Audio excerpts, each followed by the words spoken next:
Pajjiż żgħir b'ambizzjonijiet kbar. Hekk iddeskriva lil pajjiżna l-President tal-Kummissjoni Ewropea Juncker fl-indirizz tiegħu waqt konferenza tal-aħbarijiet flimkien mal-Prim Ministru Malti Joseph Muscat. Dan waqt li l-Prim Ministru għaddej bl-impenji tiegħu fi Brussell brabta mal-Presidenza Maltija. It is not a surprise to me that Malta is prepared in the best way possible to take over the presidency on the 1st of January next year. Juncker stqarr li bħal Lussemburgu pajjiżna huwa żgħir, iżda kapaċi daqs dawk kbar. Hawnhekk irrimarka l-isfidi li Malta trid taffaċċja fil-Presidenza bħal migrazzjoni, l-politika barranija u l-qatt fost iż-żgħażagħ. Iżda qal li jinsab konvint li s-sitt xhur li Malta jkollha tmut tal-Presidenza f'idejha se jkun perjodu li jħalli l-frott.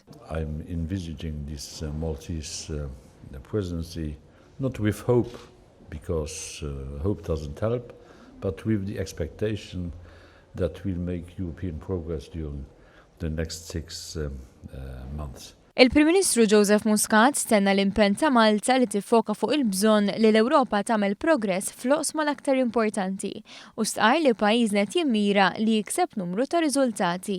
I think our advantage at this point in time is being natural bridge builders, being people who try to forge compromises in a way that the future is a workable one.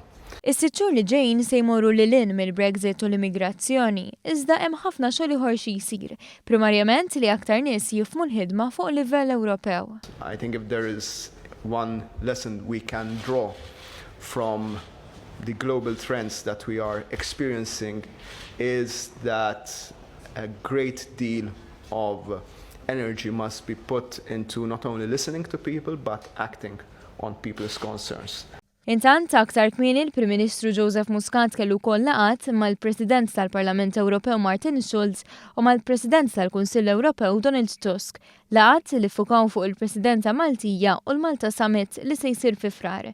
Fl-aħħar nett dan kien il-kliem ta' Juncker għax-xhur tal-Presidenza Maltija. This will be a great moment in the history of the nations.